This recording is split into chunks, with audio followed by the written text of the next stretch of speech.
नमस्कार। आज हम बात करने वाले हैं प्रधानमंत्री आवास योजना के बारे में। ये भारत सरकार की एक बहुत ही जरूरी और कह सकते हैं एक बहुत बड़ी स्कीम है। अपना एक पक्का घर, ये सपना आखिर कौन नहीं देखता। भारत में करोड़ों लोग हैं जो हर रोज ये सपना देखते हैं।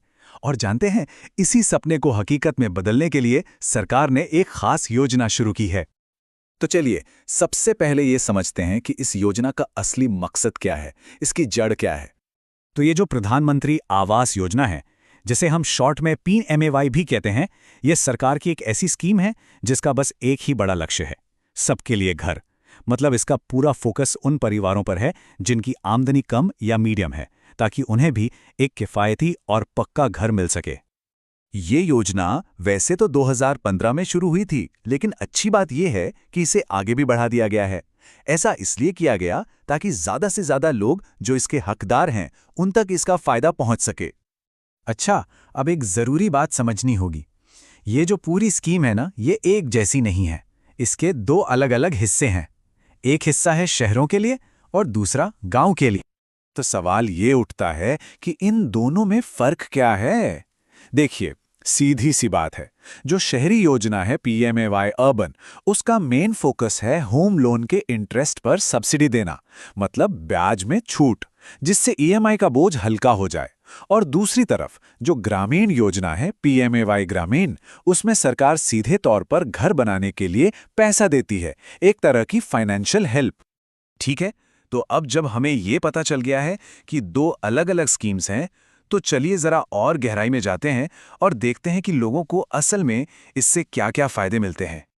तो चलिए शुरुआत करते हैं शहरी इलाकों से। जैसा कि मैंने पहले बताया, यहाँ जो सबसे बड़ा फायदा है वो होम लोन से ही जुड़ा हुआ है। जरा इस नंबर पर गौर कीजिए, करीब 6.5%। इतनी बड़ी इंटरेस्ट सब्सिडी मिलती है EWS यानी इकोनॉमिकली वीकर सेक्शन और LIG यानी लोअर इनकम ग्रुप के लोगों को। सोचिए, होम लोन पर इतनी बड़ी छूट मिलना कितनी बड़ी राहत की बात है। और बात यहीं खत्म नहीं होती। इसके अलावा भी कुछ और बढ़िया फायदे हैं। जैसे कि अगर घर किसी महिला के नाम पर है तो उसे प्राथमिकता मिलती है। और तो और, इसमें जो घर बनते हैं उनमें इको फ्रेंडली टेक्नोलॉजी इस्तेमाल करने पर जोर दिया जाता है। और हाँ, ये मदद सिर्फ नया घर खरीदने के लिए नहीं, बल्कि घर बनाने या अपने मौजूदा घर को बड़ा करने के लिए भी मिलती है। चलिए, अब शहरों से निकलकर गांव की तरफ चलते हैं। यहाँ की कहानी थोड़ी अलग है। जैसा हमने पहले बात की थी, यहाँ का मेन बेनिफिट है डायरेक्ट फाइनेंशियल मदद। अगर कोई मैदानी ग्रामीण इलाके में रहता है तो उसे एक पक्का घर बनाने के लिए सीधे सीधे 1,20,000 रुपए की मदद मिलती है। ये एक बहुत बड़ी रकम है जो सीधे तौर पर घर की नींव रखने में काम आती है। मतलब यहाँ सरकार लोन में छूट नहीं, बल्कि कैश सपोर्ट दे रही है। और यहाँ भी फायदे सिर्फ पैसों तक ही सीमित नहीं है। इस ग्रामीण योजना को दूसरी स्कीम्स के साथ भी जोड़ा गया है, ताकि घर के साथ साथ टॉयलेट, गैस कनेक्शन और बिजली जैसी जरूरी चीजें भी मिल जाएं। और सबसे अच्छी बात, ये सारा पैसा सीधा, मतलब बिल्कुल सीधा, लाभार्थी के बैंक अकाउंट में जाता है, कोई बीच में नहीं। तो इतने सारे फायदे सुनने के बाद मन में पहला सवाल यही आता है कि आखिर कौन है जो इस स्कीम के लिए अप्लाई कर सकता है, कौन एलिजिबल है। चलिए अब इसी को समझते हैं। देखिए, कुछ बेसिक शर्तें तो हैं जो हर किसी पर लागू होती हैं, चाहे वो शहर में हो या गांव में। पहली शर्त, वो भारत का नागरिक हो। दूसरी और सबसे ज़रूरी शर्त, पूरे परिवार के नाम पर देश में कहीं भी कोई दूसरा पक्का घर नहीं होना चाहिए।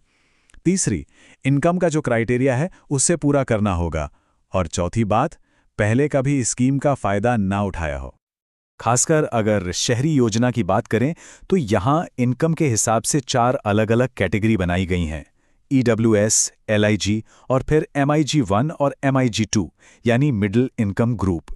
तो जैसा कि इस टेबल में दिख रहा है, हर कैटेगरी के लिए सालाना इनकम की एक लिमिट तय है और उसी के हिसाब से मिलने वाली इंटरेस्ट सब्सिडी भी अलग अलग है।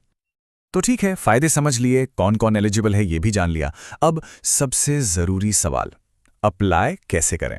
अच्छी बात यह है कि प्रोसेस को काफ़ी सीधा और आसान बनाने की कोशिश की गई है। देखिए, मोटे तौर पर 3 स्टेप्स हैं। स्टेप 1, आपको इसकी ऑफिशियल वेबसाइट यानी सरकारी पोर्टल पर जाना होगा। स्टेप 2, वहां एप्लीकेशन फॉर्म को ध्यान से भरिए और जो भी जरूरी डॉक्यूमेंट्स हैं उन्हें अपलोड कर दीजिए। और बस स्टेप 3, इसके बाद आपको वेरिफिकेशन और फाइनल सिलेक्शन का इंतजार करना होगा।